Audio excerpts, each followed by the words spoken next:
Hello viewers, कैसे हो आप सब लोग। स्वागत है आपका मेरे YouTube channel study with doctor Pawan Oberoi पर। मैं doctor Pawan Oberoi, former principal of Vidyottama girls PG college Khatauli district Muzaffarnagar. Students, आज मैं इस वीडियो में आपको जो है एनटीए नेट से रिलेटेड जो फर्स्ट पेपर में या कॉमर्स और इकोनॉमिक्स में जो क्वेश्चंस आते हैं उससे रिलेटेड मैं आज आपकी क्लास नंबर 2 लूँगा। इसमें कुछ क्वेश्चंस मैंने कलेक्ट किए हैं जो आपके आईएएस, पीसीएस और एनटीए नेट और सिविल सर्विसेज से रिलेटेड आपके लिए बहुत ही ज़्यादा हेल्पफुल रहेंगे। वीडियो पसंद आई हो तो लाइक, शेयर, सब्सक्राइब आप जरूर करिएगा। ठीक है, चलिए डिस्कस करते हैं इस वीडियो में। क्योंकि बहुत सारे लोगों की मेरे पे से ये डिमांड आई थी कि सर एनटीए नेट से भी आप जो है रिलेटेड हमें क्वेश्चंस करवा दीजिए। तो अभी क्योंकि मैं ज़्यादा फोकस कर रहा था टीजीटी पीजीटी के लिए भी, तो मैंने उन लोगों को ये कहा है फ़ोन पे कि मैं कम से कम एक लेक्चर जो है एनटीए नेट पे जो है मैं आपका जोड़ लूँगा। उसमें फर्स्ट पेपर भी मैं स्टार्ट करूँगा और जो सेकंड कॉमर्स और इकोनॉमिक्स में जो आपके क्वेश्चंस आते हैं उनसे रिलेटेड मैं एक वीडियो दिन में जो है कम से कम जरूर अपलोड करूँगा। चलिए व्यूवर्स, डिस्कस करते हैं। आज का जो हमारा टॉपिक है एनटीए नेट या सिविल सर्विसेज से रिलेटेड, वो है अंतरराष्ट्रीय संगठन। ठीक है, इंटरनेशनल ऑर्गेनाइजेशन, जैसे आईएमएफ होता है आपका, ठीक है, और वर्ल्ड बैंक होता है। चलिए, क्वेश्चन नंबर 1 है कि निम्नलिखित में से कौन सा एक शंघाई सहयोग संगठन एससीओ का सदस्य नहीं है। तो ऑप्शन नंबर सी है यूक्रेन। और आप देखेंगे कि इसमें कौन सा क्वेश्चन किस कंपटीशन के एग्जाम में आया है, कौन सा आईएएस में आया, कौन सा पीसीएस में आया है, कौन सा किस एग्जाम में आया हुआ, तो वो ईयर भी मेंशन है और वो उस एग्जाम का नाम भी मेंशन है। ठीक है, क्वेश्चन नंबर 2 कि निम्नलिखित कथनों पर विचार कीजिए। ठीक है, इसमें देखिए दोनों ही जो कथन है वो सही पूछ रहा है आपसे कि कौन सा कथन सही है। तो ऑप्शन सी करेक्ट है, क्योंकि दोनों ही कथन बिल्कुल सही है कि चीन का दक्षिण एशियाई क्षेत्रीय सहयोग संगठन के प्रेक्षक का दर्जा है और भारत का सहयोग संस्था के प्रेक्षक का दर्जा है। ठीक है, दोनों ही स्टेटमेंट जो है बिल्कुल सही है।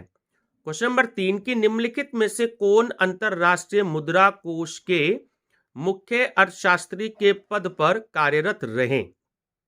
तो ऑप्शन डी करेक्ट है, रघुराम राजन। ठीक है, क्वेश्चन नंबर 4 विश्व बैंक की स्थापना कब की गई थी। तो ऑप्शन नंबर ए करेक्ट है, सन 1945 ईस्वी में। क्वेश्चन नंबर 5 निम्नलिखित कथनों पर विचार कीजिए। ठीक है, अब मैं आपको एक चीज बता दूं कि इसमें ना तो जो है ये 1 नंबर वाला कथन सही है और ना ही 2 नंबर वाला कथन सही है। ठीक है, इसमें आपका ऑप्शन नंबर डी करेक्ट है।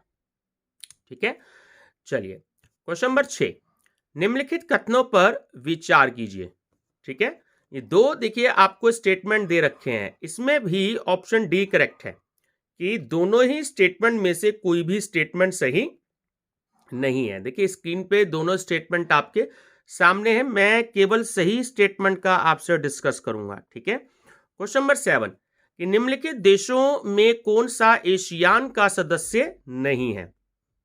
तो ऑप्शन सी करेक्ट है, बांग्लादेश। क्वेश्चन नंबर 8 कि निम्नलिखित कथनों पर विचार कीजिए। ठीक है, चलिए इसमें मैं बता देता हूं कि ये दोनों ही स्टेटमेंट जो है बिल्कुल सही है। ठीक है, सही स्टेटमेंट को हम जरूर डिस्कस करेंगे कि स्टेटमेंट नंबर 1 की कम आय वाले देश जो आर्थिक ऋण भार से ग्रस्त हैं को अधिक सहायता देने के लिए अंतरराष्ट्रीय विकास संगठन आईडीए द्वारा निर्धनता न्यूनीकरण तथा समृद्धि सुविधा, ठीक है, पूरा नाम है poverty reduction and growth facility PRGF, स्थापित की गई है। तो बिल्कुल करेक्ट है।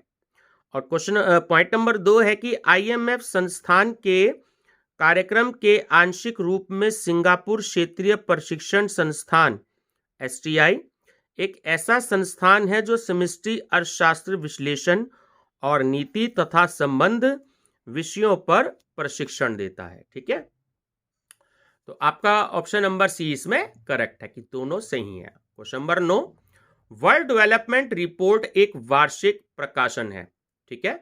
ऑप्शन नंबर बी, अंतरराष्ट्रीय पुनर्निर्माण एवं विकास बैंक का, जिसे हम वर्ल्ड बैंक भी कहते हैं, ठीक। चलिए क्वेश्चन नंबर है 10। देखिए ये स्टेटमेंट दे रहा है, ये स्टेटमेंट वाले क्वेश्चंस जो हैं वो किसी भी एग्जाम में बहुत ज्यादा आते हैं, चाहे वो एनटीए नेट का पेपर हो या आपका आईएएस या पीसीएस का, ठीक है। इसमें देखिए मैं आपको बता देता हूं कि इसमें आपका ऑप्शन नंबर डी करेक्ट है, ठीक है। कि कौन सा कथन सही है इसमें आपका, एक तो पहला स्टेटमेंट आपका सही है, the world intellectual property organization, WIPO short में कहते हैं, united nation system of organizations की एक विशिष्ट एजेंसी है, ठीक है। और पॉइंट नंबर 4 करेक्ट है कि WTO के न्यूनतम विकसित सदस्य देशों के लिए TRIPS ट्रिप्स एग्रीमेंट के लागू होने की सामान्य तारीख से 20 वर्षों की अवधि के लिए इस एग्रीमेंट के प्रावधानों को लागू करना आवश्यक नहीं है, ठीक है। तो ऑप्शन नंबर डी जो है वो आपका बिल्कुल करेक्ट है कि 1 नंबर और 4 नंबर, ठीक है। क्वेश्चन नंबर 11, बहुत बार मैं बता चुका हूं इस क्वेश्चन को कि WTO का पूर्ववर्ती नाम था तो वो था गेट, ठीक है। चलिए क्वेश्चन नंबर 12 कि निम्नलिखित संगठनों पर विचार कीजिए, इनमें से कौन कौन से संयुक्त राष्ट्र यूएनओ के अभिकरण हैं, ठीक है। तो आपका इसमें डी नंबर का ऑप्शन ठीक है, ठीक है। 1, 2, 3 और 4, चारों ही हैं। IBRD भी है, IFC भी है, IFAD भी है और IMF भी है, ठीक है। चलिए क्वेश्चन नंबर है 13। देखिए अब ये मैचिंग करना है आपको लिस्ट A1 से लिस्ट 2 की, ठीक है। देखिए चारों आपके सामने हैं, मैचिंग वाले क्वेश्चन भी जो हैं वो बहुत सारे एग्जाम में आते हैं, एनटीए नेट में तो इस बार बहुत आए थे जो एग्जाम हुआ है। तो इसमें मैं आपको बता देता हूं, देखिए साथ के साथ जो आपका ए नंबर है WTO, तो उसको पॉइंट नंबर 2 के साथ संबंधित है, बहुपक्षीय व्यापार वार्ता निकाय, ठीक है। अगर हम बी की बात करते हैं इसमें IDA, तो उसका संबंध है 3 नंबर के पॉइंट के साथ कि सुलभ ऋणों की स्वीकृति। अगर हम सी की बात करते हैं तो IMF, उसका संबंध है आपका 1 नंबर के पॉइंट के साथ कि अल्प अवधि भुगतान शेष की समस्याओं के निदान के लिए ऋण देता है। अगर हम डी की बात करते हैं IBRD, जिसे हम वर्ल्ड बैंक भी कहते हैं, तो 4 नंबर पुनर्निर्माण और विकास के लिए उधार देने और ऋण लेने के लिए सुविधा करना। तो ऑप्शन नंबर बी जो है वो आपका करेक्ट है। चलिए क्वेश्चन नंबर 14 कि Asia Pacific economic corporation forum वर्ष 2001 में आयोजित किया गया था, तो वो किया गया था ऑप्शन नंबर डी शंघाई में, ठीक है। क्वेश्चन नंबर 15 कथन है आपका कि संयुक्त राष्ट्र अमेरिका ने विकासशील देशों द्वारा ILO परिपाटियों का पालन ना किए जाने पर उनके विरुद्ध विश्व व्यापार संगठन से अनुशासित कार्यवाही करने को कहने की धमकी दी है, ठीक है। और कारण है कि संयुक्त राष्ट्र अमेरिका ने स्वयं उन ILO परिपाटियों को स्वीकृत एवं कार्यान्वित किया है। तो देखिए इसमें ऑप्शन नंबर ए बिल्कुल करेक्ट है कि ए और आर, यानी जो आपका कथन है और जो रीजन है, कारण है, वो दोनों ही बिल्कुल सही हैं और आर जो है वो ए की सही व्याख्या है, ठीक है।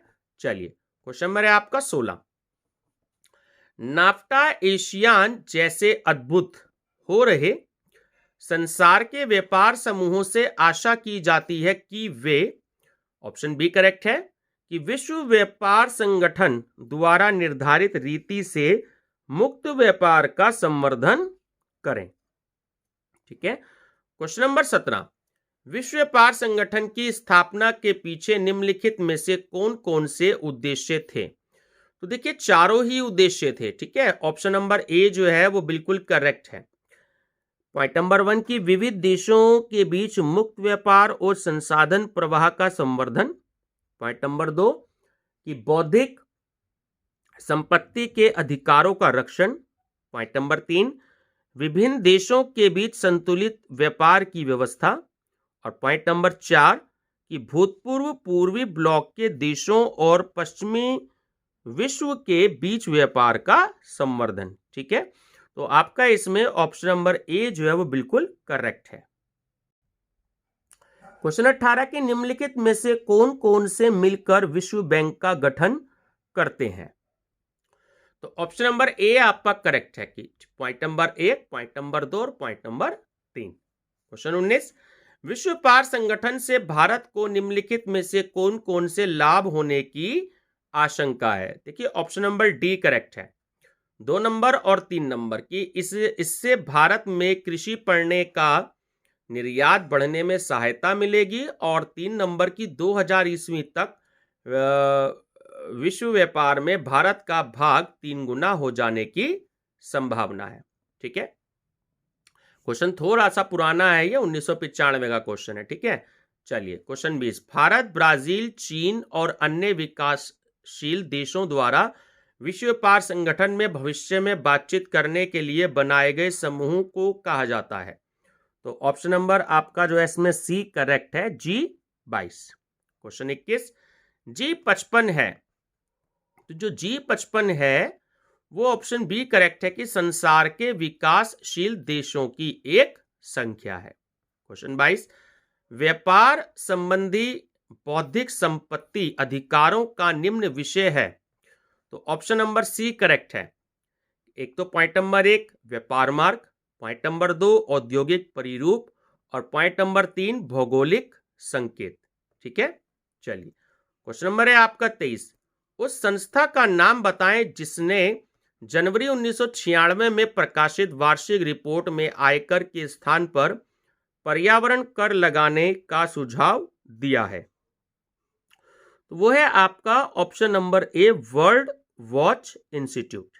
ठीक है, चलिए क्वेश्चन नंबर है आपका 24 कि भारत में राज्यों के अवस्थापना सुधार के लिए ऋण एवं अनुदान निम्नलिखित में से किसी एक संस्था द्वारा दिए गए हैं?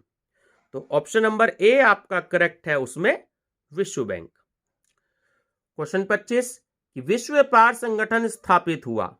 ऑप्शन बी करेक्ट है, WTO वो हुआ वर्ष 1995 में। क्वेश्चन 26, निम्न में से G7 का सदस्य नहीं है? ऑप्शन डी रूस। क्वेश्चन 27, सार्क का सचिवालय कहां है? Option number A Kathmandu. Question 28, विश्व व्यापार संगठन में नीचे लिखे देशों में कौन कौन सा देश अभी तक सदस्य नहीं है? ऑप्शन नंबर सी चीन। क्वेश्चन 29, एशियाई विकास बैंक का मुख्यालय कहां है? तो ऑप्शन नंबर डी मनीला। देखिए ये क्वेश्चन बहुत बार आया है बहुत सारे कंपटीशंस में। ठीक है, कि एशियाई विकास बैंक का मुख्यालय कहां है? तो वो मनीला में है, आप सब लोग ध्यान रखिएगा।